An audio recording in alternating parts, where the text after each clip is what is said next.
Tania. Paulo. So I haven't recorded one of these in a couple of years, but I remember years ago when I first met you, we were studying art. You were someone who was hugely into spiritual stuff. Back then it would have been just defined as New Age. Yeah, probably. And I loved hearing what you had to say, but I was always very... Skeptical? Yeah, I was very skeptical, yeah. But as time has passed, a lot of my own personal understanding of how spirituality works has become a lot more open. Yeah. And maybe for you as well, you've developed as well in your own way. Yeah, a bit. I think because I've been living in Byron Bay for a couple of years, 7 years, and spiritual conversations are just normal over there. So I just kind of relaxed a lot about it. It just became part of every day, really. What's your deal? My deal? Yeah. With spirituality, you mean? Yeah. Well, I had an awakening when I was about 18 years old. I had a near-death experience, and that kind of planted seeds in my subconscious, really. It wasn't something I could talk about with people around me at the time.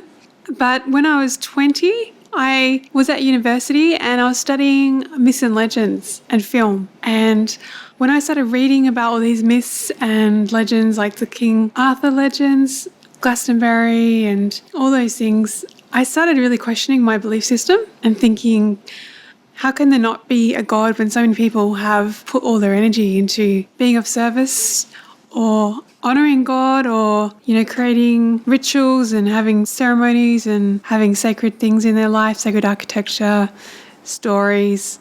So I started to question my own closed-mindedness. Yeah, and that's one thing that makes sense for me as well. Like, how could someone dedicate so much to something that doesn't give you any results? Where does it come from? Do you one day decide, okay, let's start worshipping, like, for example, that plant, and then you just create this whole, it's like writing a novel. They kind of developed something like a story that became passed on and became more real to them. But all of a sudden, there are certain patterns that you'll see common in almost every religion. Yes. The two great religions that were described to me are the ones like Buddhism where you look within, and then you have the Abrahamic ones where you look upwards to the greater. That's where you set your focuses. But yeah, once I heard out a few of these other religions, I kind of realised that, oh crap, there are so many things that they're touching on that's really similar. Yeah. That I think it's within everyone's nature that once you believe what you believe, everything else you've got to kind of keep at a distance so it doesn't affect what you've chosen to believe. People get very attached to what they believe. Yeah. Yeah. Well, when I was 20, I went through an experience where I couldn't sleep for a really long time, for 6 years. Yeah. And because I felt like I was going to die during that time, I started to question, where am I going to go when I die? And what's going to happen to me? Am I going to, because I've been brought up Catholic, so I was like still thinking of heaven and hell at that point. By the way, just quickly, what was the near-death experience that you had? Near-death experience was a heroin overdose. Damn. Yeah, so when I was about 18, 19, I was living with some housemates who had a lot of money, they came from wealthy families, and they just partied all the time, and I just decided to try things. I was just very experimental. I was too smart to get addicted to anything. I never would have heroin one day then have it the next day. I would always leave a nice big gap, because I saw lots of people have it one day, then the following day, then they were addicted, and I just thought it was so stupid because it's such a boring lifestyle to be addicted to heroin. It's so expensive and it ruins your health and it ruins everything. Yeah. But I guess I was fascinated because when I was younger, I travelled to Thailand with my family and saw these opium fields from the train. I was like, oh, what's all this controversy about these opium fields? And I was a fan of Jim Morrison, and he died from it, and Janis Joplin. And I was just curious. I just was a teenager and just wanting to try everything, to know for myself what things felt like. Okay. And I also used to wonder about people that got addicted to drugs. I used to wonder how I would help people who were addicted, and I wanted to have some personal experience. Okay. Yeah, so I ended up taking a larger amount than I normally would, which wasn't even that much, but my friend got some from a dealer and he said it was very weak, so we needed to have more than what we would normally take, and that was like $50 worth. And I nearly died from $50. Did you inject it? Yeah, I injected it. Wow. I know, now I don't like needles at all. How did I used to do that? But I was just a teenager, a stupid teenager who didn't care about anything. You're just trying everything, thought I was immortal. Yeah. So Yeah, but that was actually, besides being dangerous, that was actually a really enlightening experience. It was amazing. Yeah. And I found myself kind of floating in outer space, and I could see all the stars really close by, but it was kind of real. Like, I felt like I was in a ship, like an astronaut on a rocket out in outer space looking at the stars. Like, I was really out there. And I was like, what is going on? What am I doing out here looking at the stars? And then I heard this music, and it was beautiful orchestral music with some chimes and bells and also some sounds like insects and earthy sounds.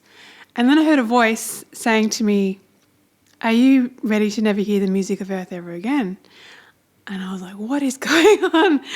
And I could see this light, and it was kind of like starting from a source in the middle and then expanded out, and it was like in sacred geometry patterns, and it was moving with the music that I could hear, like like a visual representation of the music. And I suddenly realized I wasn't breathing. I was like, shit, I'm not breathing. Yeah. So I forced myself to come back into my body, to take another breath. And I don't know how long I had to breathe for, but it must have been a long time. And then I just woke up on this couch, and I was like, thank God, I'm still here. Yeah. But I did lose my fear of death, though. Okay. I've heard that before. I interviewed another friend who said the same thing happened. She drowned in a pool, and she was there maybe 10 minutes, and a lady down the street got alerted and came and resuscitated her. But she said that she had that like ego death where she was one with the universe, and I mean, she was still a kid, so she couldn't really fathom it. She just could only kind of laugh. Yeah. Because it just felt like ludicrous, the way that we perceive life as, you are just a person in this skin bag. Totally, yeah. I felt kind of excited to die after that. I was like, I'm looking forward to it. Because it's hard to describe because I was only there for not very long, but it was just a really nice feeling. Like, it was like a big adventure was about to unfold. Yeah. And there was no fear either from where I was going to go. And I suppose a lot of people that do like ayahuasca or hallucinogenics or, acid mushrooms, a lot of these people sort of come to the same conclusion. It's almost like a therapy for them where they do these sort of mind-altering drugs that traditionally we think is just purely causing brain damage. But they're finding that it's helping them in many ways. Oh, yeah, absolutely. Well, DMT is a molecule that you have in high concentrations when you're dying and when you're being born. So, yeah, it is like a death experience.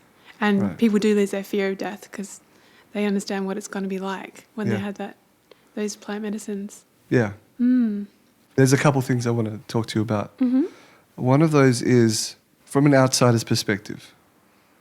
When I met you, you said a lot of things that to me was just like, how could you possibly believe it?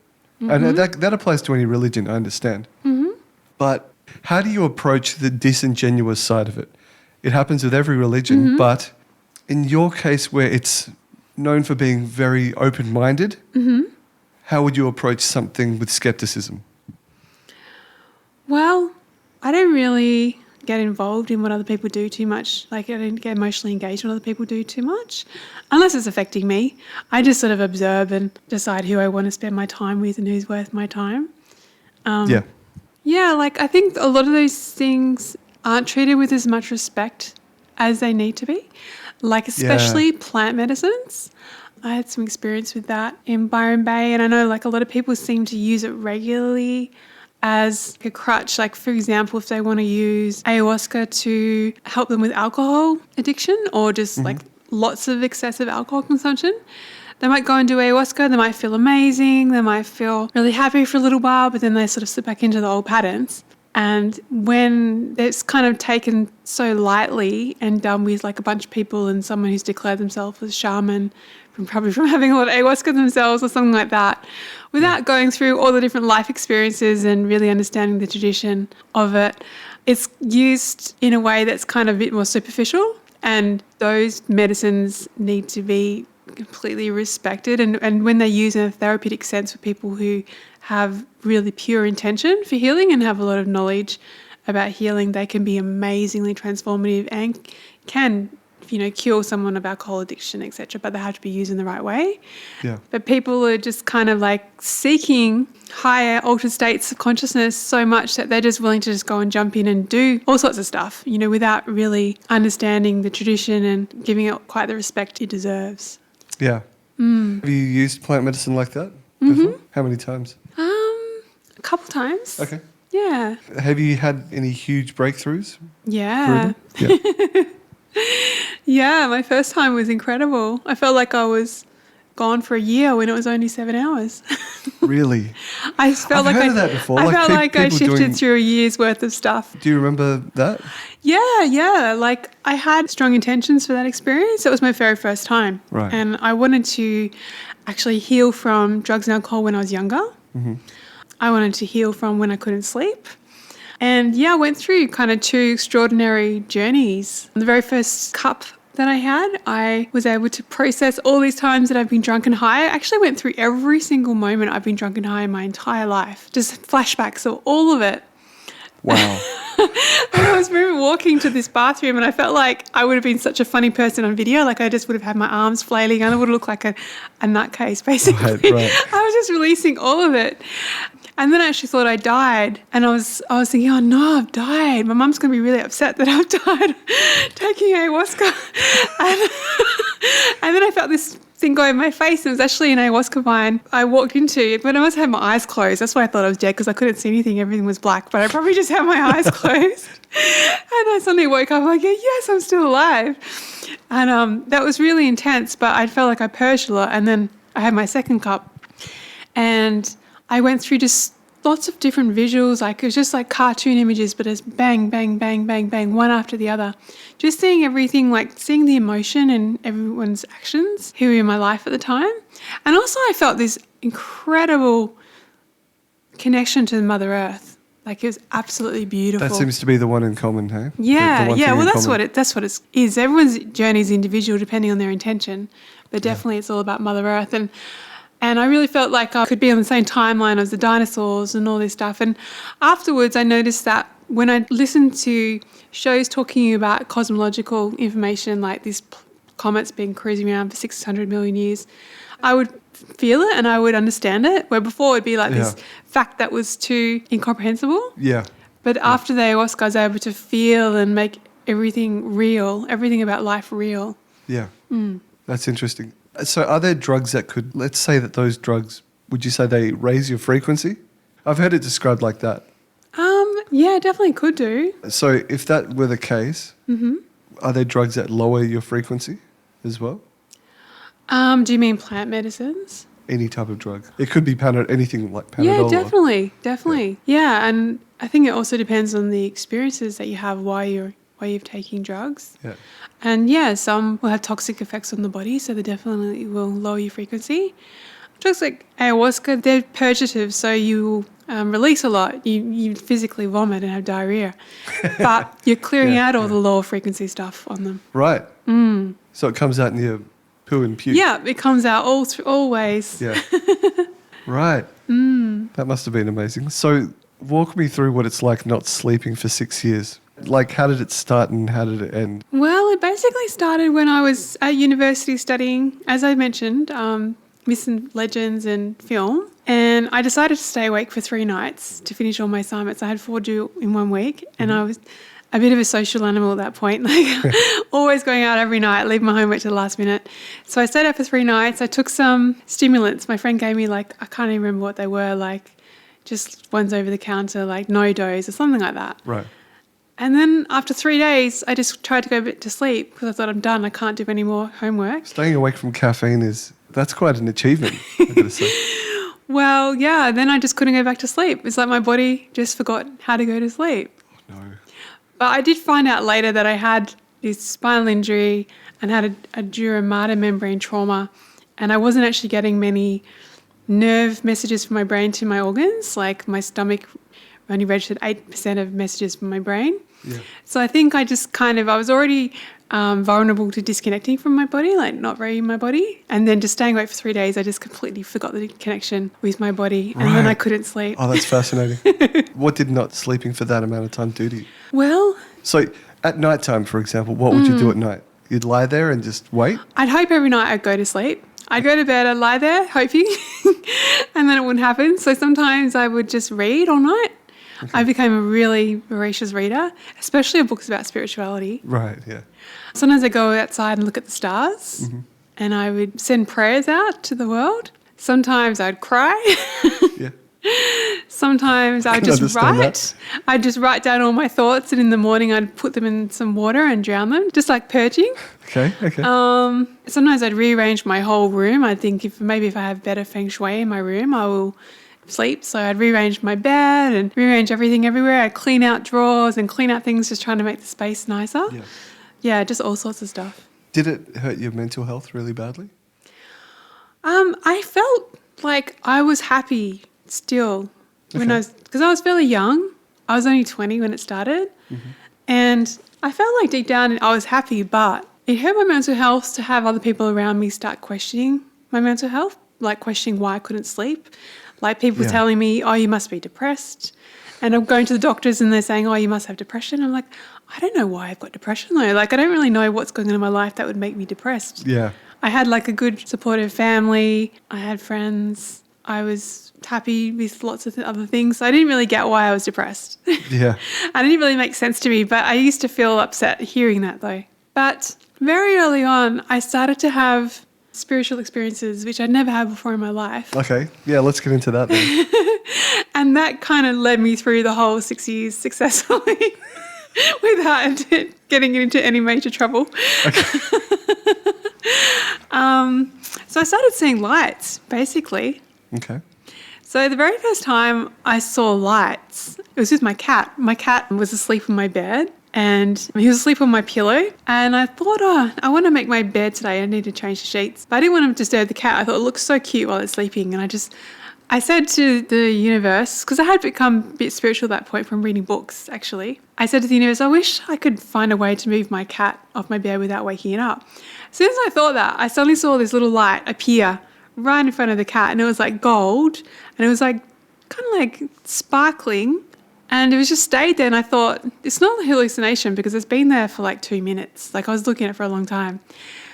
And then I said, okay, little light, I'll play along with you.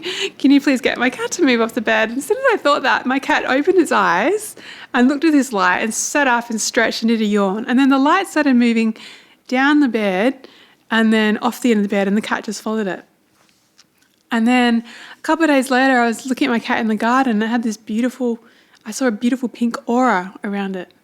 And that was like that was the first time I started seeing things.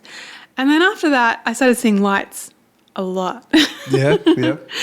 Like, always helpful though. Always helpful. Nothing to be afraid of, really. I'd see them when I was reading a book. Like, I'd see them on certain words in a book, and I'd look at those words more intently and take the information in. Sometimes I'd go to a bookshop and I'd see the lights go down the spine of a book, and I'd pull the book out and I'd open a page and I'd see another little light. And sometimes it'd have a noise. It had like a little bell sound, and it would kind of zoom through the page like a comet. And it was amazing because it would often be exactly the answer to what I was thinking in my mind. Right. But I'd get answers really, really quickly. Okay. So it kind of became like, because I couldn't sleep, and I found out later I had trapped nerves in my neck that affected my memory and stuff, and I actually lost my memory. Like, I couldn't remember going to high school, primary school, childhood, anything during that time, because my neck was in a reverse cervical curve. So yeah, there was all sorts of problems in my nerves in my neck. But my intuition became super, super strong. So I think not being able to function normally and not being able to think clearly and think in the way that I'd always been taught to think and thought all my life was actually good to get out of the way and just use my intuition. Okay. So I became highly intuitive about everything. Like in the morning, I would just sort of lie there and I'd wait until I get like a vision in my third eye, my pineal gland. And sometimes it would be just like a dress. And I'd see this blue dress. I'm like, okay, today I'm going to go shopping, and go shopping until I'd find this blue dress that I have the vision of. And often I'd just find that dress or just something really similar, like that felt like the same energy of seeing that dress in my third eye. Okay. So it was just like my intuition guided me every day. So you just became incredibly open-minded to this. Yeah. And you opened yourself to this experience. Yeah, definitely. And I think not sleeping helped me Helped to it. open my mind because I had no more mind anyway. I had no more old mind. It all gone away. All I had was his intuition constantly Yeah. guiding me. Yeah. Was this something that while you were studying, you were kind of getting open to it, or was it the lack of sleep that was a catalyst? The very first catalyst was studying and reading Right. and choosing to be open-minded about it. But then because I couldn't sleep, I actually decided to not finish uni at the time. And also I got a job offer overseas to go to Italy. So I decided to drop out of uni and go to Italy instead. And yeah. So you didn't sleep in Italy? No, I didn't sleep in Italy, but I have amazing experiences in Italy though. I started what they call, I don't know if it was astral traveling or some type of out-of-body experience. I had that in Italy all the time. I was living in an apartment, and I was in the attic part of the apartment, so in that kind of little apex. And I often have this experience where I That was... sounds very cool, by the way. It was so cool. It was so cool. Out my window, I could see like the Duomo in the centre of town, this amazing Duomo in Milan, which has this incredible Gothic architecture that took about 150 years to build. Wow. So I'd be lying in bed and I'd have this feeling in my body like of incredible relaxation. So I just felt like so relaxed, like it's just awesome. And then I suddenly had this urge to roll over. And I thought, I'm going to actually roll over and hit the floor because I was in a single bed. I thought, I'm going to roll over and hit the floor, but I don't care. I'm so floppy right now. Like, I don't even care if I hit the floor.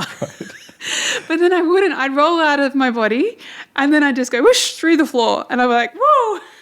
And I'd be out of my body and I could choose where I wanted to go in the world. Like sometimes I'd often come back to Australia, go, okay, I want to go to Australia. And I'd feel like the whole world would rotate. The whole planet would rotate and all of a sudden I'd be in Australia. I mean, the very first time it happened, I was scared. I was like, what is going on? And as soon as I thought I was scared, I popped back in my body. But then the second time it happened, I started a mantra in my mind. I kept on saying, all is love, all is love, all is love. And I just stayed out and then I got used to it and I was able to do it more often and choose where I want to go. So how clear is the vision is it like being in a dream? It's very clear. Like the first time Like could you fly into the next room and tell me what's written on a piece of paper? I don't know. Maybe I could have, but I mean, I'm just trying to understand what astral travel is like. Well, I used to travel back to Australia quite a lot because when I left for Italy, I only spent 2 hours packing my suitcase. Like I said, I was always socialising, catching up with friends in the last 2 hours before I had to go to the airport. I did not think about what I'm packing. I didn't check what the weather's going to be like in Italy. I got to Italy and I'm like, oh my God, it's freezing over here. And so I used to wish like I'd brought all my warm clothes. And so when I astral travelled, I went and I packed my suitcase in my astral travel state. And when I came back, when I was back in Italy, I was looking around for my clothes because I could have sworn that I'd brought them all with me. Oh, okay, so like when you astral travel, you're in a sort of state as well. Yeah. Okay, so you feel like you're in a dream? Kind of, yeah, but it almost feels more clear than a dream, sort of. Okay. Because you have like control over it. You take it for granted and you just go with it.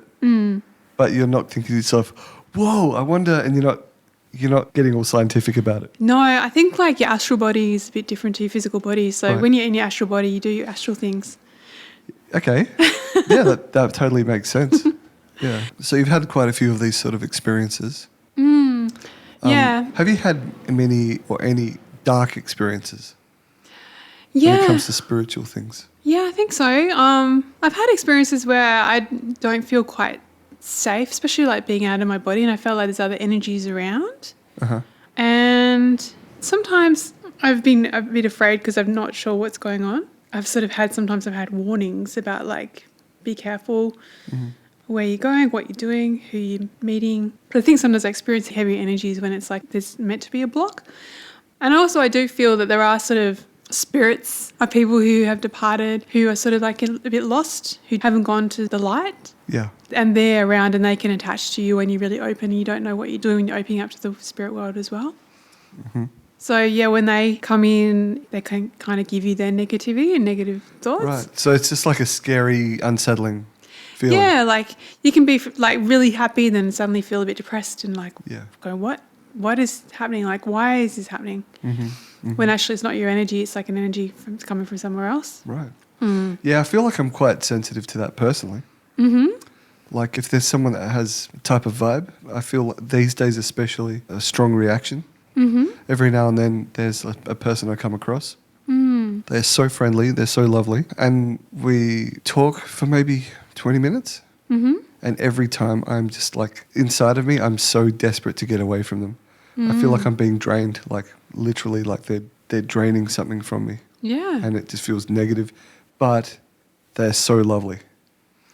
Yeah. Well, I think you can get like negative energy from all different sorts of people, and it's very unconscious as well. So they might not be aware of it. And I think also sometimes negative entities are attracted to people who have a lot of light. Right. So You're saying I have a lot of light. maybe these lovely people that you're talking to as well have a lot of light, and so there's negative energies attracted to them, and you're picking up on their energies that are around them. Yeah. Have you ever had any truly terrifying experiences? Not really. Like I have bad dreams. Yeah, okay. Yeah. Yeah. But not with spirit, no. That's really good. Yeah, I mean, I've had truly terrifying experiences in real life, but when I've been helped by spirit, like they've helped me escape from a situation that was life-threatening. Yeah. Yeah. Part of the human condition is like a battle of good versus evil. Mm-hmm. And I just assume that in the spiritual realm, it's the same thing, where you have good and you have evil, if you want to use that word, and you have conspiracy. You have all sorts of different types of things that it would be hard to know, like unless you're really, really fluent in spirituality or in that world, it would be hard to pick up on. Yeah. Well, I do believe I've had encounters with demon energy a fair bit. And when that's around, it's very heavy and very destructive. Mm-hmm. Can make you feel really angry and agitated. Can you describe that a bit more? Like maybe if you can think of a specific... Yeah, well, recently I was in Byron Bay. We had the horrible floods, and I was part of a healing day for flood victims. And so there's 4 or 5 of us who were doing healing on people. And afterwards I felt incredibly unwell, and I had a really bad shoulder pain, and I thought I wouldn't be able to work all week. I'd never had that much pain before. And my friend, who was one of the healers, said to me, "How are you feeling after that?" I said, "I'm not feeling good." She goes, "Yeah, we've all been attacked by lots of demon energy from a lot of these people, or a lot of the flood victims had these demon energy around them, unconsciously on their behalf, but we attracted it all to us. Like, because their floods were so hard and people were like in life and death situations and crying out for help and feeling really depressed, and they just attracted like a lot of demon energy to them. Like demons come pretending to be helpful but not, and they like to see human suffering. And anyway, so I had a clearing with a lady who cleared all my demons, and I had like 33 demons or something crazy. And afterwards I felt so much better. And she goes, "Yeah, have you been having any thoughts, like any dark thoughts, feeling really angry and vengeful, depressed, even like suicidal, all those types of thoughts? It's not actually coming from you, it's coming from demon energy. So just like let all that go, because it's not you." And it just made a lot of sense, like, because I felt so much better after it was all cleared away. Mm-hmm. Yeah, and I just felt like I was back to my normal self again. And it's like, yeah, because I don't know why I would otherwise be thinking those dark thoughts, Yeah. Not when I feel happy with my life. So when you were trying to heal people, would you say, are there any reactions that happen? Like what would happen with people start writhing around or... No, there was nothing like that. Or exorcisms? I think like in Byron, I think people are fairly open, and there's kind of quite a common sense of spirituality there. Right. So people are fairly open to all sorts of healing and stuff there. So I haven't really done an environment where people believe in, being possessed and all that type of stuff. I think people's belief systems has a really strong part in their experience. Sounds like it. If people believe that they're going to have this reaction when they have something cleared away from them, then they will, it's because they're really attached to that idea. When I did the healing session in Byron, it was just very kind of gentle, and people just felt lighter afterwards and happier and more calm. Yeah. The other night we met up, we haven't caught up in probably 10 years. Yeah. And you brought out a little device. It was like a little white square. It looks like a chip reader or a square, like an FTPOS thing. Yeah. And you put it in my palm, and from an app on your phone, you did a scan. Yeah. And can you describe that to me? Yeah, so that's a bioresonance frequency device. Bioresonance. Bioresonance, yeah. So it scans you and scans your frequencies. And that reading that we did was an aura reading, so it was scanning your chakras and showing how much energy you have in your chakras in that present moment. And also what blockages you have in those chakras and gave you sort of a description of what the blockages were. So that device was created by a German quantum physicist with a big team of quantum physicists and scientists who have studied frequencies for decades. And so everything has a frequency. All the cells in the body have frequencies, all the organs, different states of being have frequency, like sadness, etc., and also happiness, and different states of health have different frequencies. So they've measured all of those frequencies. I mean, they're sure there's many more to measure in the body, but they've measured thousands and thousands of them, so they can pick up your frequencies and tell you about them, and also send you frequencies to help come to the optimal frequency for your body. Okay. And your body and your soul and your spirit. Right. So it can give you like just a quick diagnostic of It's where you are at that moment? diagnostic. We don't use diagnostic because we don't use medical terms with it. All right, yeah, I suppose you've got to be careful with that too. Eh? Yeah, you do. It just gives you a reading. Okay. Yeah. Interesting. And so you told me that based on those readings, that you could give me a healing. So could you go into that a bit? Well, the device sends healing frequencies to you, so you can get a healing from the device. That's right. It sort of transmitted some frequencies, right? Yeah. And also, from what it said some things, I can't remember now, but it said some things like maybe about your dad or your mom, things about you and authority, I know different behaviour patterns. I can do healings on those as well, just tune into each one to find if there's any emotions that you have that are creating this pattern, and I can clear those out. That's Reiki. The technique I use called the emotion code. The emotion code? Yeah, emotion code and body code, yeah. Okay. So that's separate to Reiki? Yeah, separate to Reiki. Right. Yeah. Is it similar though? Yeah, similar. Okay, what would be the difference? When you have Reiki, you are receiving an energy that helps you to be more in touch with your inner self and your feelings, your body.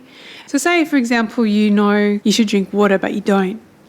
And having a Reiki session can bring into your awareness more things that you need to do for yourself. So you might feel like, oh, I'm going to drink more water now. I can feel it in my body. So it sort of activates your own self-healing. Okay. Reiki, yeah. So you offered to do a healing, and could you describe that? So what I do is I tune in using kinesiology. I do like a muscle test on myself for you. Okay. Or I could muscle test you as well. Yep.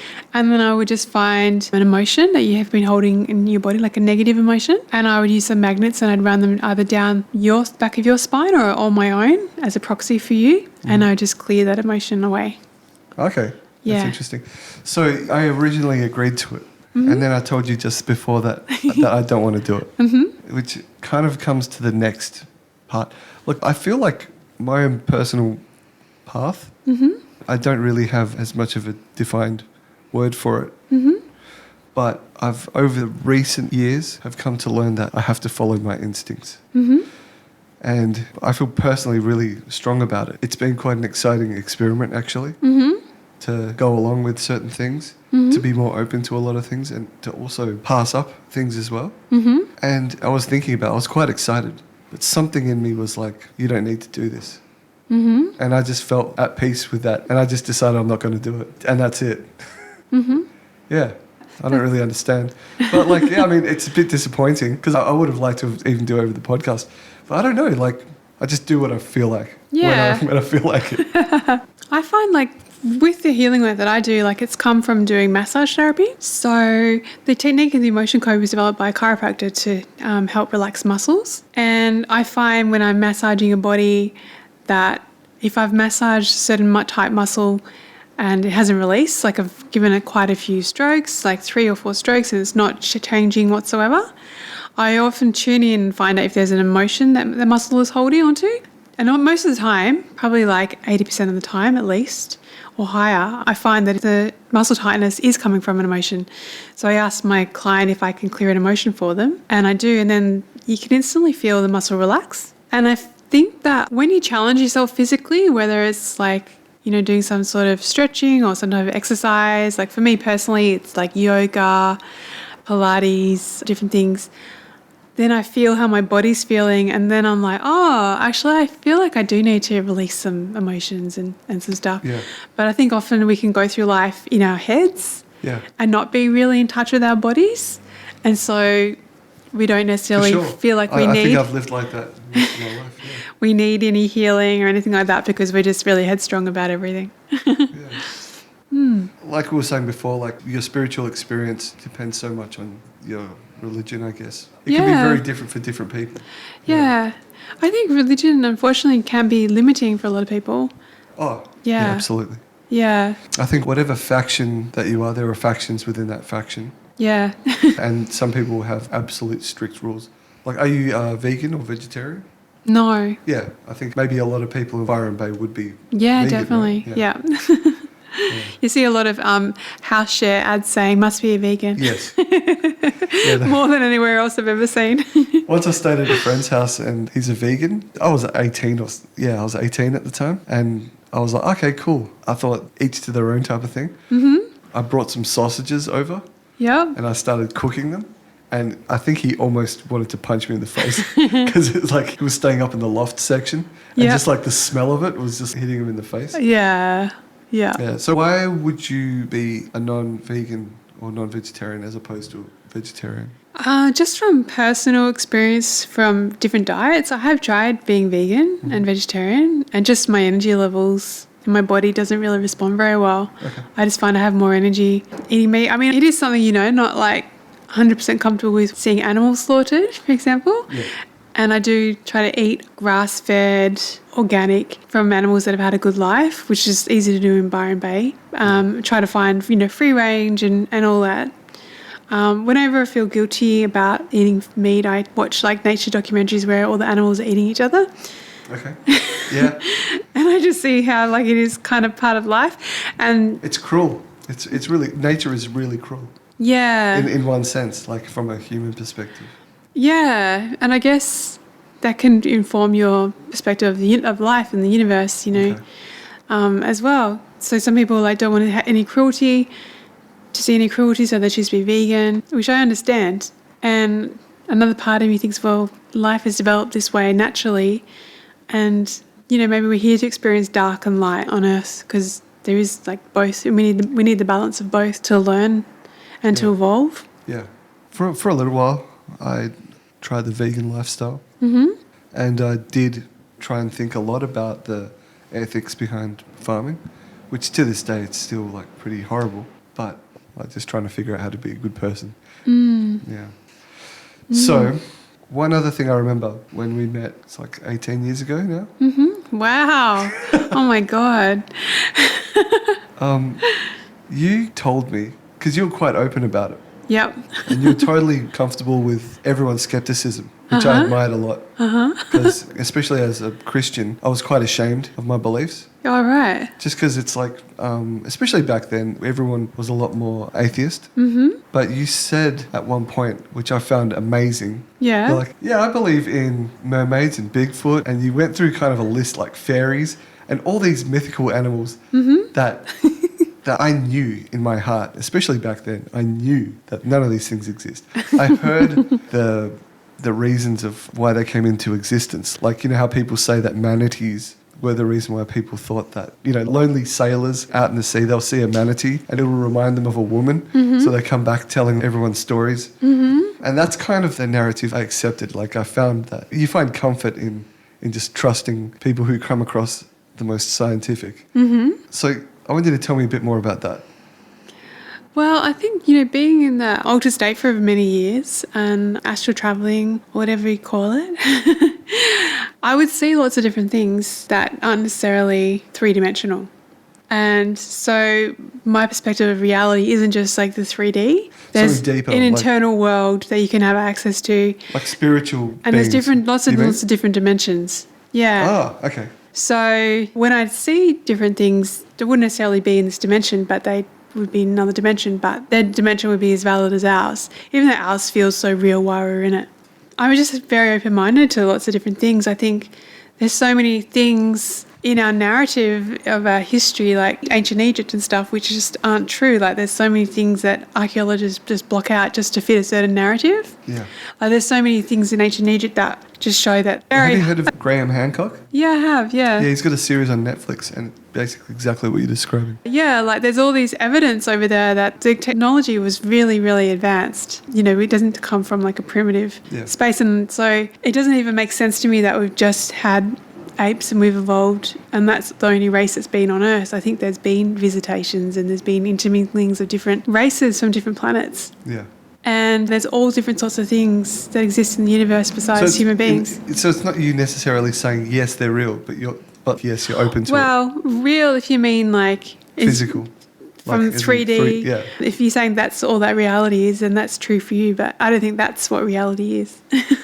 No, well, it's kind of strange to admit, but like I'm starting to believe in Bigfoot and even mermaids. Especially with TikTok these days.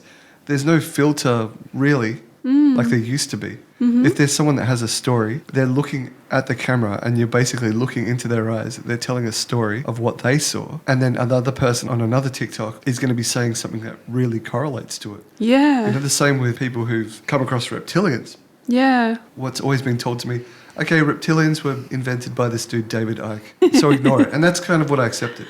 Yeah. But there are way too many accounts and bits of footage that are from different parts of the world. Yeah. That, I mean, I'm a video editor, so I know what it takes to... Yeah, to create a fake one. Yeah, to create fake stuff. And there's so much fake stuff out there. And I think it's people who are just trying to show off their skills and get excited knowing that they make people... Believe in something and laugh at them.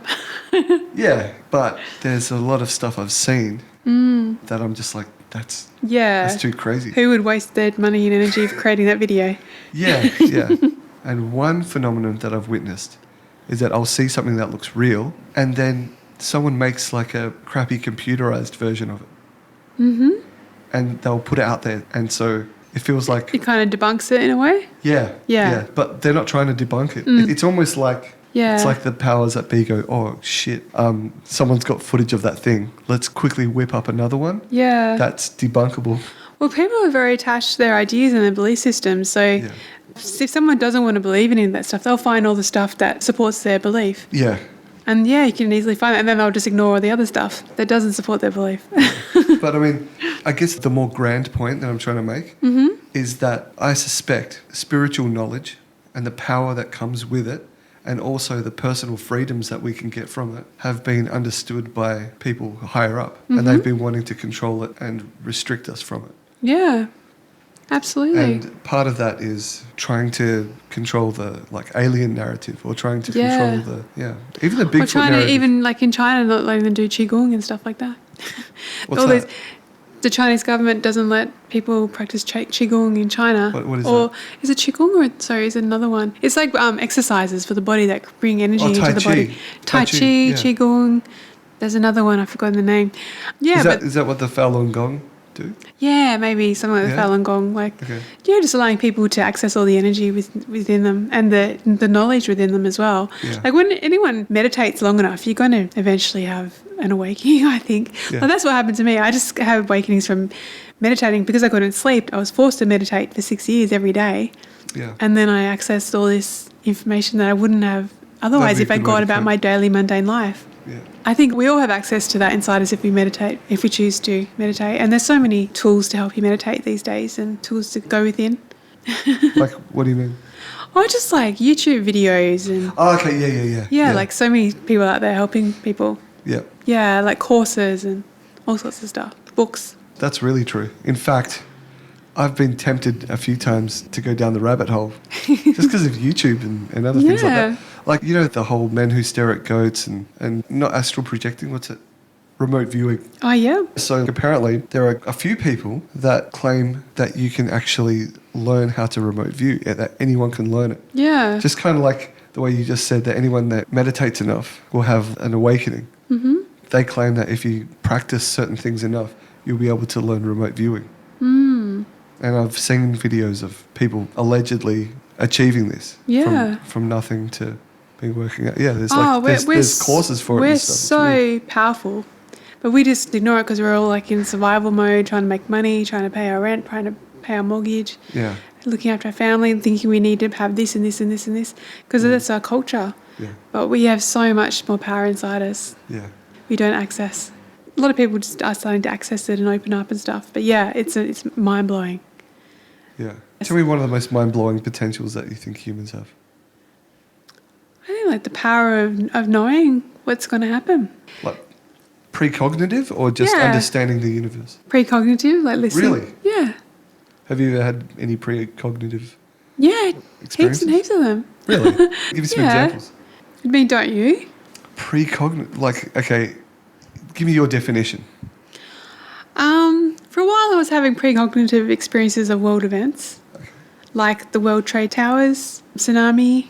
Yeah. Sometimes I just know, like when my work was in a fire, I knew the day before.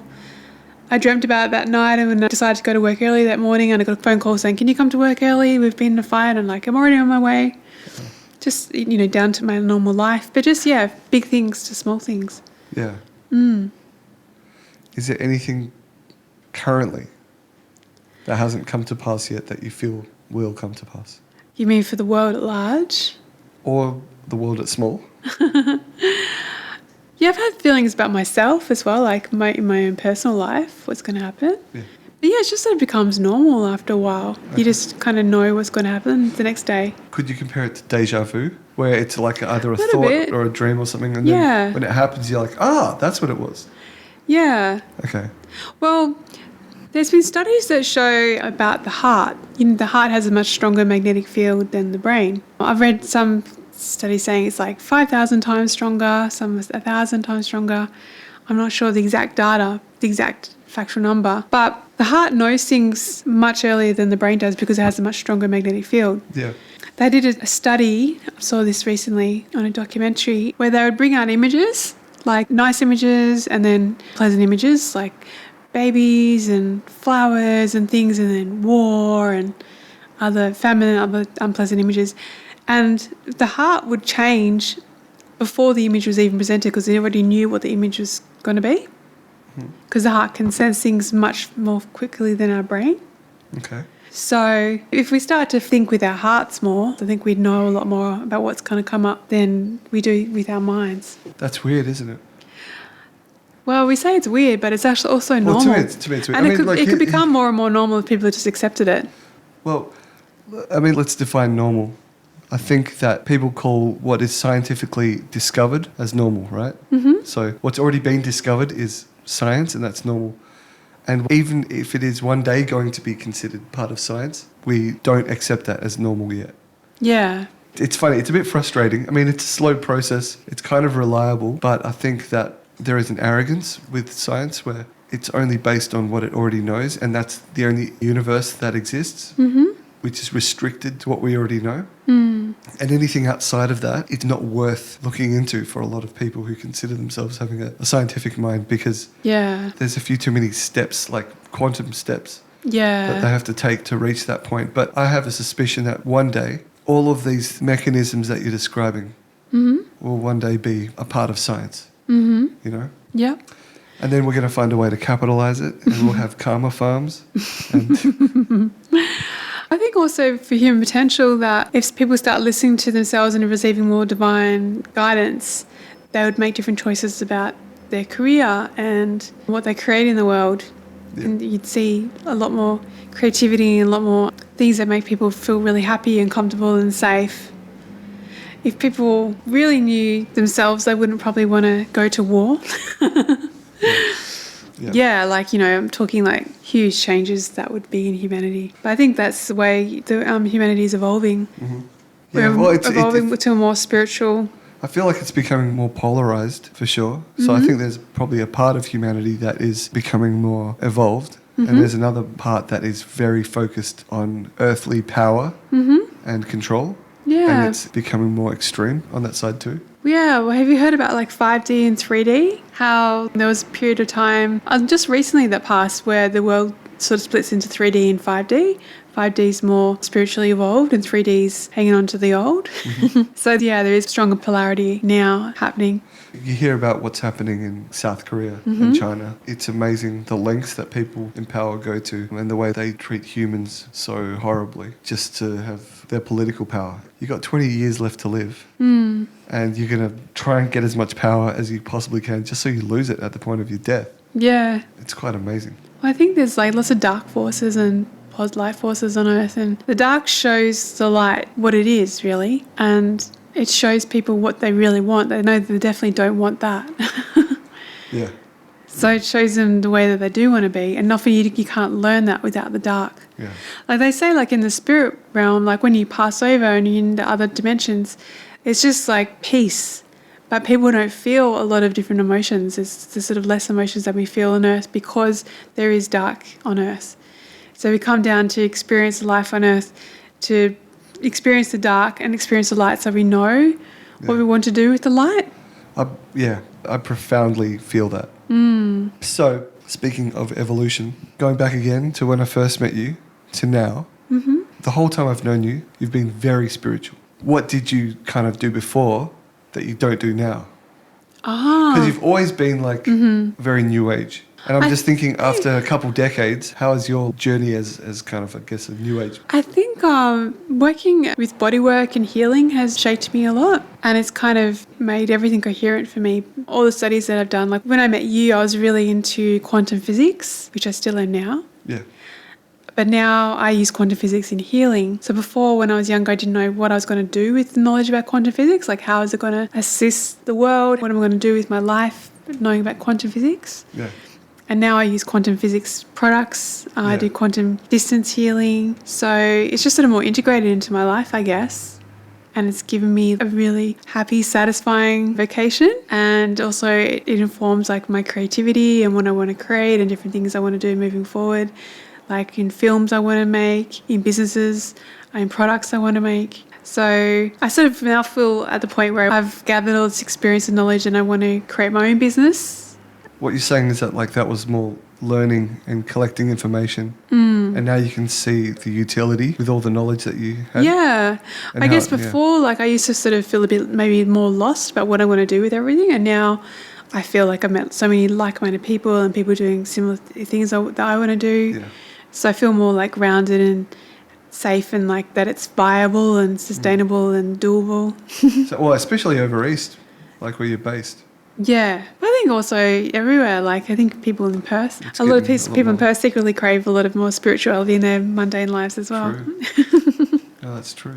The age where people can just be staunch cynics when it comes to this, it's coming to an end because the market for it is getting smaller and smaller. For cynics? So, for cynics and skeptics. They're going to have to find new narratives. Yeah. Because people want to find out things for themselves. And what they're basically saying is, no, don't waste your time. Yeah. When it's like, no, try everything, you know? Yeah, and also I think like with quantum healing, like frequency therapy and stuff, like that's been around for decades and decades, but it's been suppressed. Yeah. But more people are discovering it, rediscovering it, and finding how amazing it is and how quickly you can have healing and how you can heal all sorts of things that they say aren't possible with conventional medicine.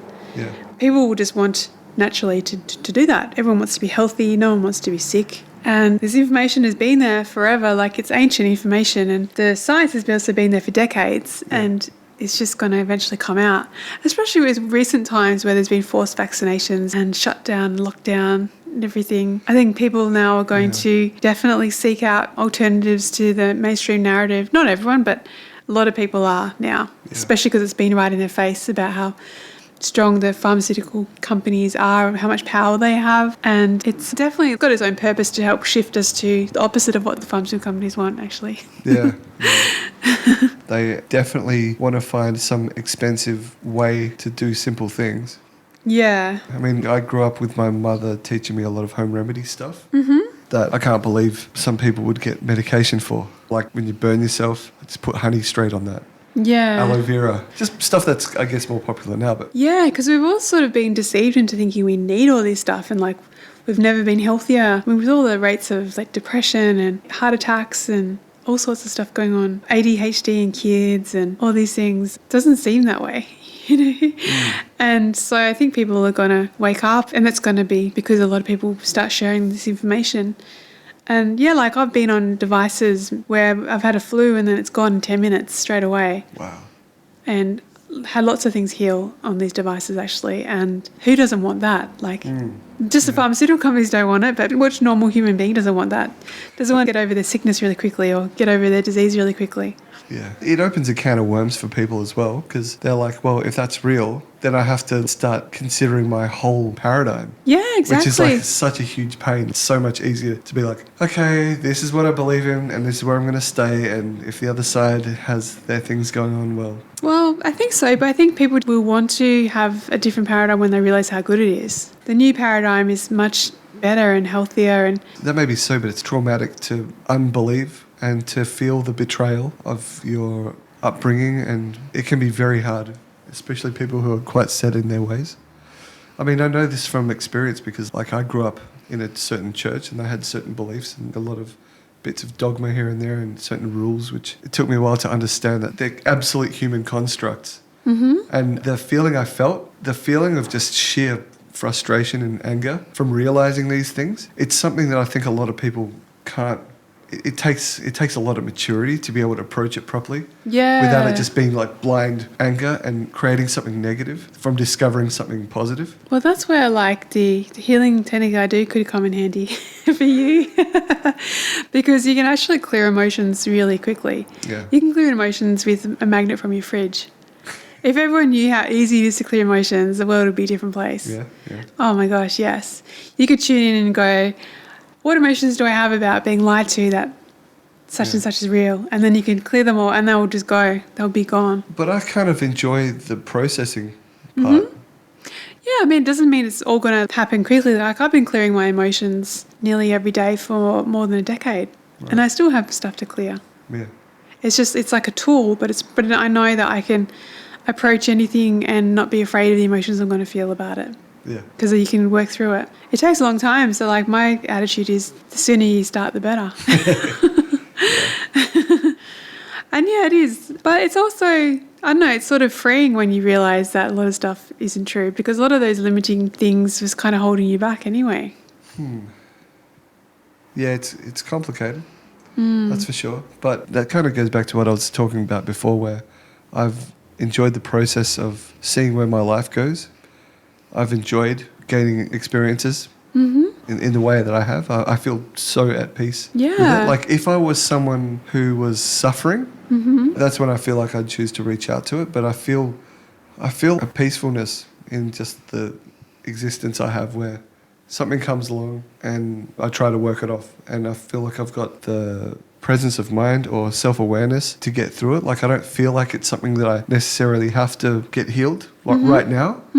I could be wrong. I could be wrong, but I feel that as of right now. Yeah, definitely. I think it's up to people's personal choice when they want to do something like healing or whatever. Yeah. And also when people are ready for it. And often it's like, it's when you have a challenge in life, something isn't going your way, that's when you often seek answers and seek alternatives. But when you're in your comfort zone, people don't really seek other answers or try different things. Yeah. Yeah. What we're describing and what we're talking about feels almost like I hate to use the word manipulation, but it's like a type of, it could be seen as a manipulation or an exploitation. I'm trying to find a non-bad word for working with something spiritual and trying to move it in a way that suits what you want. Oh, do you mean with healing? Yeah, with healing or even anything that is like prayer or witchcraft or any type of spiritual work. Is there a point where it goes too far? Yeah, of course. We're all powerful creators. Like we all create things with our minds. So people focus on doing things for their own benefit and not for other people's benefit that are going to harm other people, would be destructive. Yeah, of course it can go that way. We all have choices and we can all choose what we want to do. So we can choose to do good things for ourselves, good things for other people, or we can choose to do the opposite. So we all have that choice. We've all got free will. Yeah. But when it comes to healing, for example, like the work I do is clearing emotions. And emotions come from our organs. They're just primal. We all have them. So releasing an emotion is just releasing like an energy block. So it's not even really belonging to any religion. Yeah. It's just about energy and freeing up negative energy so more positive energy can flow through. And that isn't really even about religion. I mean, when we do the technique, we do call on spirit to help, but you can call on anything you believe in, whatever God you believe in, whatever higher power. It just helps to have some higher power in the process. But it's just about organs and energy and body. Like, I've worked on all different sorts of people. I've massaged hundreds of thousands of people in the last 20 years from all different sorts of backgrounds and clear all sorts of emotions, and it's nothing to do with their religious beliefs whatsoever. It's just about tension in the body. Yeah. Like I was saying before, it's something that's scientific that maybe hasn't been discovered yet. Well, it has been, Or is not mainstream yet. but I guess they just don't have the instruments to measure emotions because they're invisible at the moment. I mean, maybe they do have the capacity to see emotions in the brain, etc., but maybe not really specific, like they don't see resentment or, you know, all the emotions specifically to see where they are in the body and what they're doing to the body, don't have the tools. I guess the more that there's quantum instruments out there, the more that they can see the small things that will become possible. Do you think that one day the knowledge could be so well understood that it gets controlled like anything else, like medicine? No, because if you're clearing negative emotions, you're just going to feel good and feel happy. There's nothing negative that can come from it. Okay, let's say that I'm a businessman and I recruit or I procure a whole bunch of really talented spirit workers, like light workers or healers, and I make a business, right? So individually, they're all good workers and they're doing the right thing. But me as a businessman, the business grows and the response gets better and better and it gets more and more refined and it becomes just like a powerful industry. And then I'm still treating all of the workers well, but I'm kind of like now advertising and I'm pricing out the competition and I'm doing all these things. That's kind of what I'm talking about. I don't think that would happen, to be honest, because I think when people are healers, when people have awareness of their own ability to heal, it's very, very empowering. Okay. And so it becomes too hard to manipulate people like that. Okay. So I think healers wouldn't join this so-called business because it wouldn't align with their values, it wouldn't align with what they want to do. They'd all have different ways of approaching healing. It couldn't be homogenized, done in one certain way just to benefit one person. Not with genuine healers. Yeah, because I just feel that even if you're a genuine healer and there's like a chain that approaches you and say, look, we'd love to have you on as one of our franchisees. Let's say the world takes all this stuff very seriously. So there's a huge demand for people like yourself and you get good insurance and dental and all that sort of stuff. And from your side of things, it's totally above board. But from the up top business side of things, they're doing the same business manipulation and extortion and exploitation from their level. Is that a possibility? I guess everything is a possibility in life, but Right. I don't see that as being a strong possibility. Because the world is online these days, people can work for themselves easily. Yeah. You can work from your house. You can do distance healing. You can heal someone in Mexico from Australia. So there's not really that much need to work for someone who's going to pay for all the other things. If you are really good at healing and you tap into all the quantum things, you don't necessarily need as much medical care, like dental care and all those types of things either. Okay. So, That makes sense. you don't need all the insurance and all the overhead expenses. You can literally do healing from at home using your hands, using a few simple things. I guess the only thing that could offer you is very, very materialistic. That's the only thing. Well, I think when people big business could offer you. are in like a healing vibration or spiritual vibration, there's ability to tap into abundance. And when people tap into abundance frequencies, Yeah. they tend to have everything that they want. They tend to have a nice place. Yeah. They tend to have good clients. They tend to have the money that they need.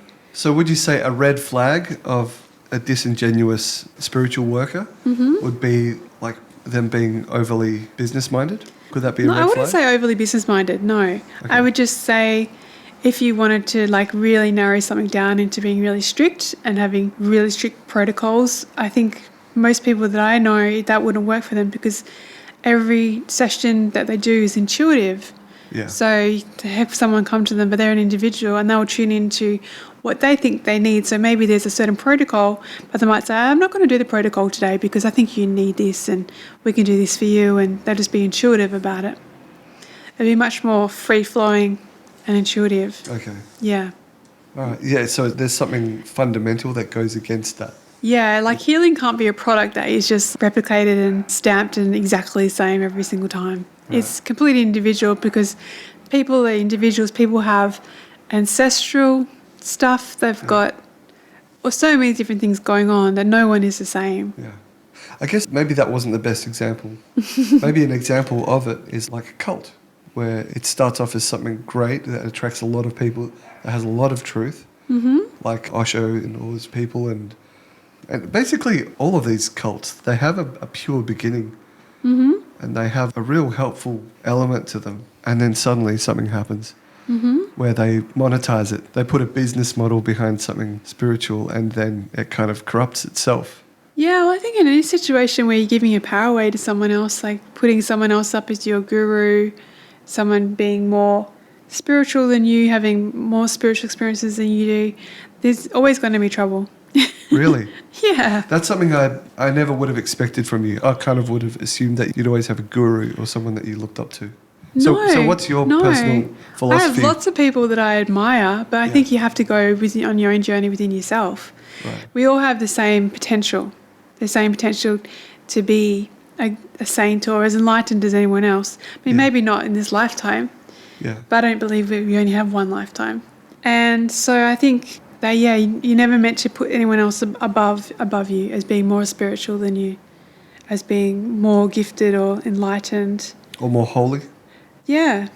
I mean, there's some people obviously... basically that just appreciate or respect your own journey as its own thing. Focus on yourself and your own journey. Yeah. I completely agree with that. That takes a lot of energy and attention. Like, we've got lots of work to do in ourselves. Right. You don't have time to waste on making someone else your guru. And that's kind of just giving your power, like expecting someone else to help you and cure you and do everything for you. And you're not discovering what's within yourself and your own power within yourself. Yeah. Yeah. Okay, let's change tracks a little bit. Aliens. This is the big one for me. I'm not going to say their name because I don't want their name said, but a mutual friend of ours saw a UFO very close to her one day. And you can use her name, I'll just edit it out. I know who you mean. Yeah. So she told me about it, and she's never been a liar. She's never been someone to bend the truth. She's very much a reliable person. Yep. And for someone like that to tell me that they saw a flying saucer outside of their car as they were driving along, that blew my mind. And I had to believe it because it was her. Yep. And that sort of started this journey for me. Ah, interesting. One of the things, I was definitely open-minded about it. I was already thinking about doing a podcast.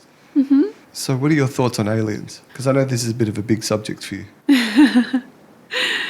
Well, yeah, I definitely believe that there's other races on other planets. So multiple races. Yeah, absolutely. When you think about how big the universe is, it doesn't make any sense that we're the only one with life on it. I think there's been a lot of alien interaction with Earth. For example, with the pyramids of Egypt and all the ancient Egyptian things. Not all of them, but a lot of them. So, yeah, I think that aliens have visited Earth for a long time, and they came and they intermingled with the human species, and that was to help us evolve to certain life on this planet. Right. So I think there's beneficial aliens, and I think there's some aliens that are more negative and that have their own agendas. What would those agendas be? To control, to experiment, to make life go a certain way because they're a bit more cold. They don't have the emotional range that we do on Earth. And that's one thing I've heard, sorry to interrupt you. That's a common thing I've heard about reptilians from many different sources, that the feeling of love is something that they don't specifically feel. Yeah. Like a lot of creativity, happiness, laughter, all that sort of stuff. Yeah. But love is not natural for them. Yeah. It sounds like I feel like a Care Bear talking about that. But imagine though being devoid of love. That's pretty interesting. That is interesting because you would survive. It's not as if you'd be necessarily nasty. You'd be more like an animal, I guess. Yeah. I'm sure animals feel love though. Yeah, I think so. Dogs and cats and pets, we'd say that they do for sure. Lots of animals really. Yeah, I think that people have experiences with UFOs and things to expand their awareness of life, to make them realise there's more to life than what they were previously thinking. Okay. Sometimes they would want to interact with you, like take you off and do experiments on you. I remember you saying that to me when I told you I had a dream. Yeah. That was really real. Yeah. Yeah. And yeah, they definitely interact with Earth. And a lot of them have really advanced technology as well. Yeah. Oh, no Yeah. doubt. So I've heard a lot of stuff about Atlanteans and Pleiadians. Mm-hmm. I think a lot of people refer to those sort of people when they describe speaking to higher level beings, Pleiadians. But I remember you telling me that there is one that's even more ancient, or like a mother race to the Pleiadians, which were the Lemurians. Is that? No, actually the Pleiadians were mothers to the Lemurians. Oh, okay. Yeah. Can you explain that a bit? So from what I've learnt so far, and I don't claim to be an expert, a very long time ago, like more than 12,000 years ago, maybe probably longer, maybe 100,000 years ago actually, when the Sphinx was created, some races came to the Earth, some from the Pleiadians cluster, and there was Lemurians and there was Atlanteans, and they both came with galactic information and crystals, etc. And they came to mate with the race that was on the Earth at the time, the Homo sapiens, and it was to help the Homo sapiens to evolve to be a certain way, to create life on this planet. Because apparently there's been other Earths created, like we're not the first Earth around. And so they came, and when they first came, they kind of went into two different countries. One was Atlantis and one was Lemuria, and they coexisted at the same time. Lemurians were very peaceful and a bit more primitive in the way that they lived. They lived more with nature, but they had societies where they would use a lot of sound to create things. Like they would create structures and buildings and things, and they'd build incredible structures, and then they would dismantle them and then create something else incredible for another particular purpose. So they'd have something for a little while, then they'd dismantle, then create something else, and they could do this very quickly. And they'd be very selective about who was born into their population. Like when the soul wanted to come to a mother and father, they would have a look at the constellations and different things to decide whether that was a good match for those parents. And if not, then they wouldn't have that baby. And so they'd choose who was going to be born.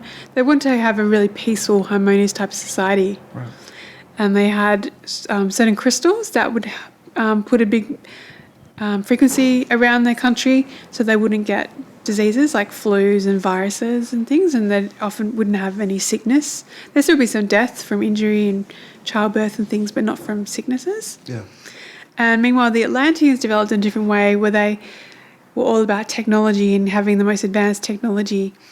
And over time, as the technology got more and more advanced, they became more of a class system society, and they'd have a lot of unfairness in their society, like a lot of the wealth at the top, a lot of poor people at the bottom.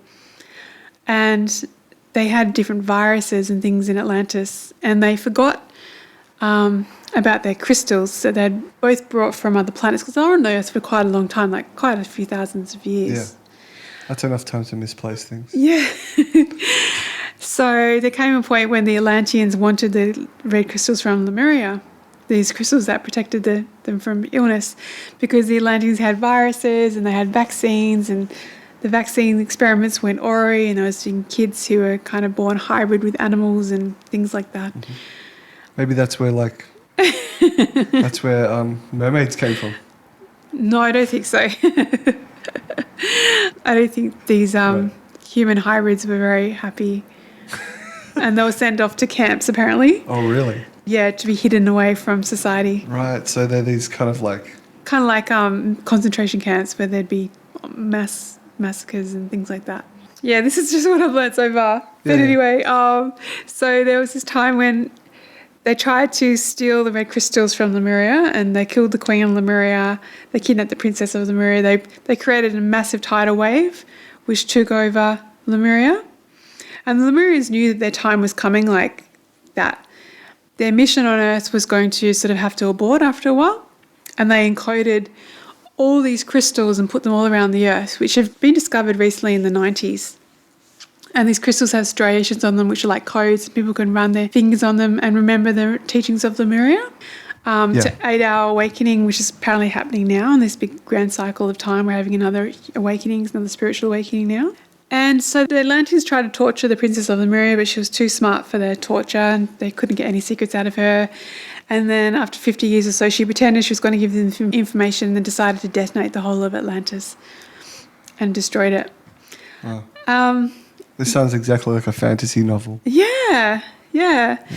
But the more I learn about life and things, the more I think that our imagination is, has a lot of validity to it, where we get all these ideas from, it's in our DNA, it's in our ancestry.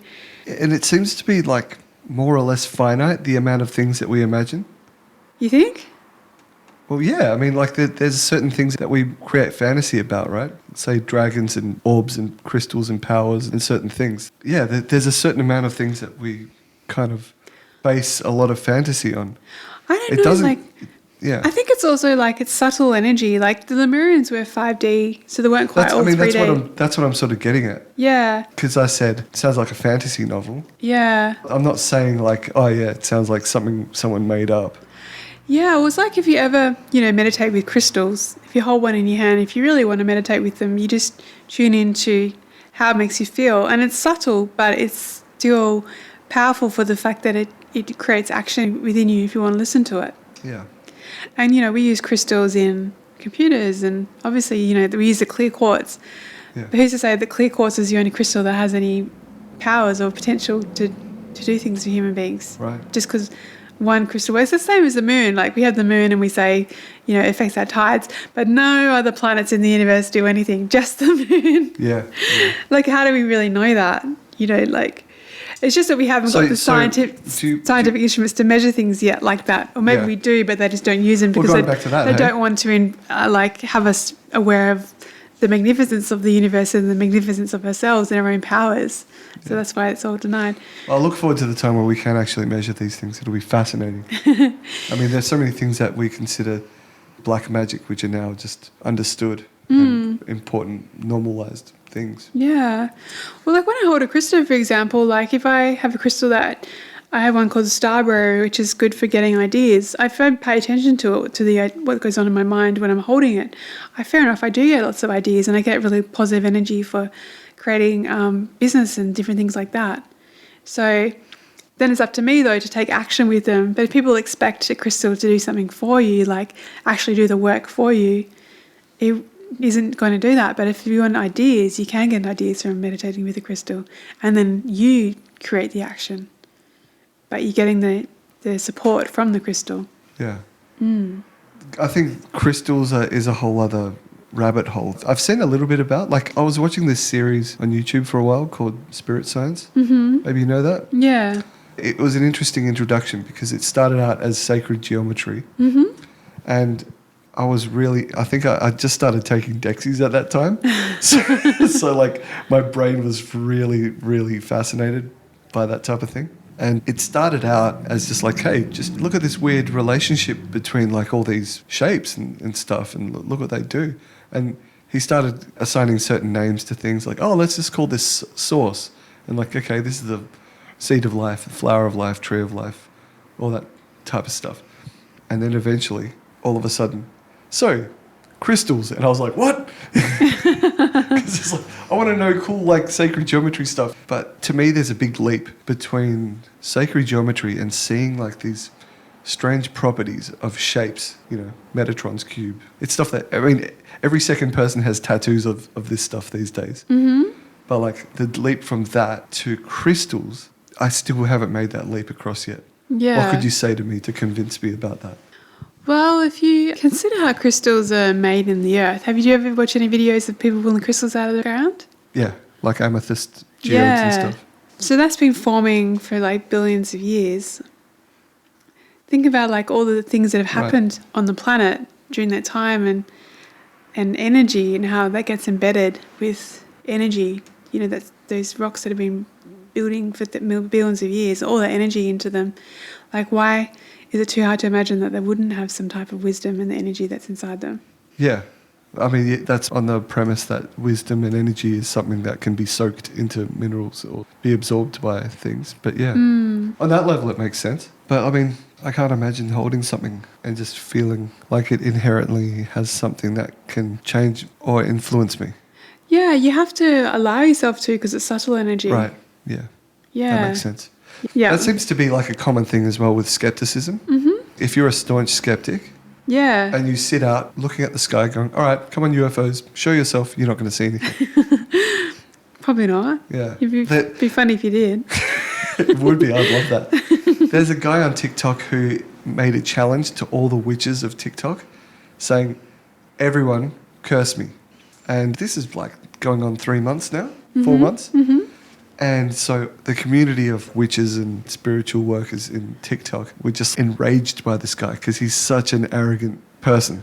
Yeah. And he's obviously trying to provoke them. And so a lady said, give me a sample of your hair and also give me a photograph, send it to me, and I'll do a curse on you. Mm-hmm. And it should work anywhere between 3 days to 3 weeks. Mm-hmm.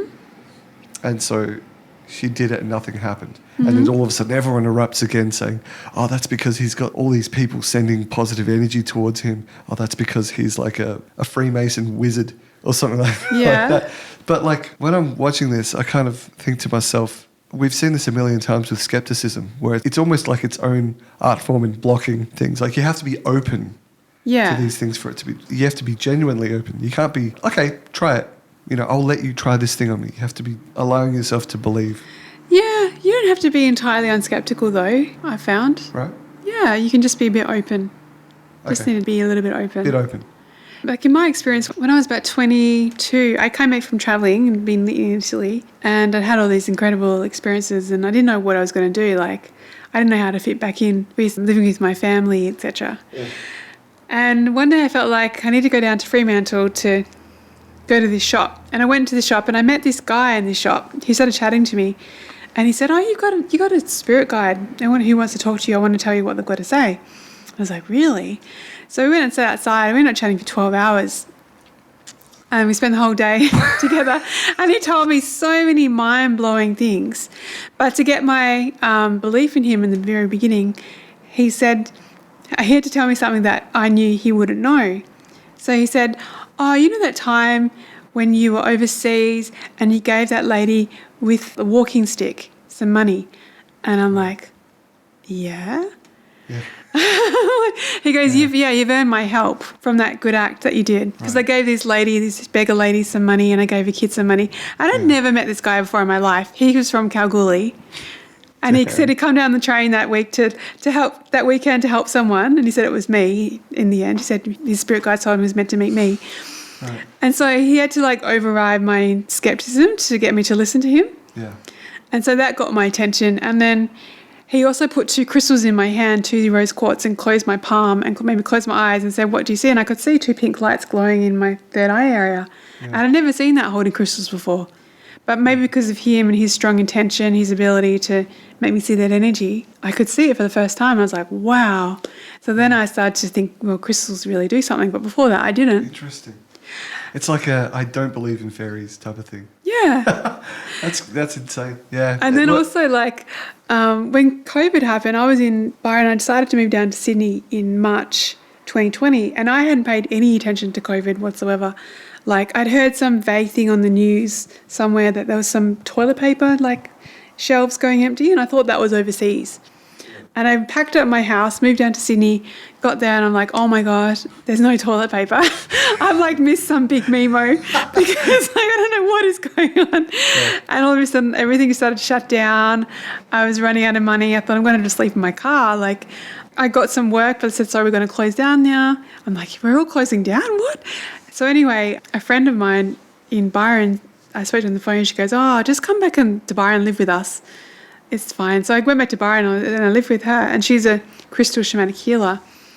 And I spent 2 months of lockdown just playing with crystals. She get all these massive shipments of crystals from Brazil and different places.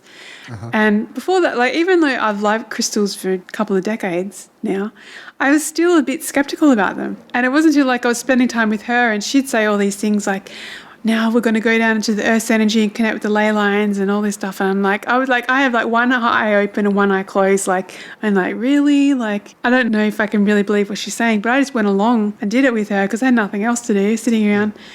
And I started to have lots of different experiences just holding crystals. So even though I was skeptical, it started to work. And now I'm really open to it, and it happens easily. Right. I've always put crystals underneath my pillow, or I meditate with them, and I wait for a while until I feel something and until I get an image burst in my third eye. And it always happens. Oh, there's lots of images sometimes. Do you hope that one day you'll get to that level that guy was, where he said that he went from Kalgoorlie to Fremantle with some type of purpose, and you fulfilled that? Like, I think I and already that, do. and that he live- was able to tell you some insight? Well, I think he has his own unique gifts, and my gifts are different. You know, Right. like he's got the gift of connecting people with their spirit guides. Maybe I could do that if I pour my energy into it. But at the moment, I'm more focused on doing healing things.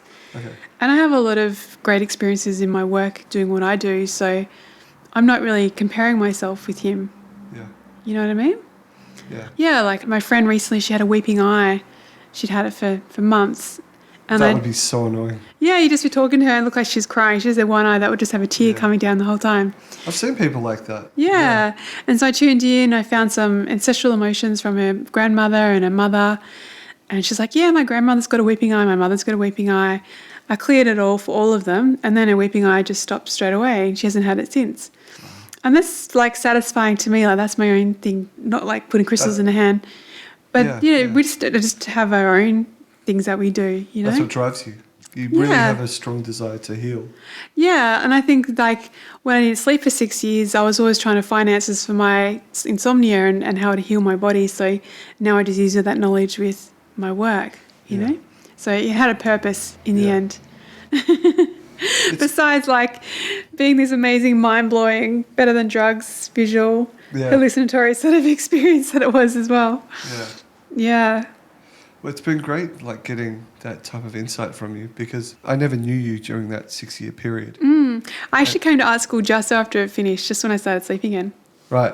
Right. And I always used to rock up late because I'd always be sleeping in. But then in the end, they just got used to it. They're like, oh, yeah, Tania will come when she gets Yeah. here. The thing is, like, people usually wear their identity on their sleeves, you know? If they're a bit sassy or if they're a bit like this or like that. You've always been just kind of just a calm, cheerful person. And it's hard to be able to see how you got there or like what's going on in your life. So I personally found it hard to read because I'd never met someone like that. So I didn't have anything to base it off. So when you were saying all these things to me, I'm just like, is she crazy? Is she just like, and you know I mean no offense by that. Yeah, no, I don't care. Yeah. Like, I don't mean it offensive. It's almost like an indication of where I was. I totally understand. I would have thought I was crazy, listening to myself. Like before when I was 18, I would have definitely thought I was crazy. Yeah. Yeah, absolutely. So I don't care if people think I'm crazy whatsoever because I know exactly what that's like. Yeah. But one thing's clear, and that there is so much more to discover. Oh, yeah.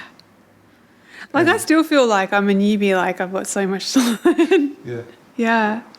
Maybe that's why it takes several lifetimes Yeah. to get the proper full experience. Yeah. Yeah. Yeah. Anyway, thanks for talking to us. No worries. You're welcome. Thanks for having me. Yeah. Next time you're back in Perth, let's do another one. Yeah, for sure. All right. Thanks. See you later. Bye.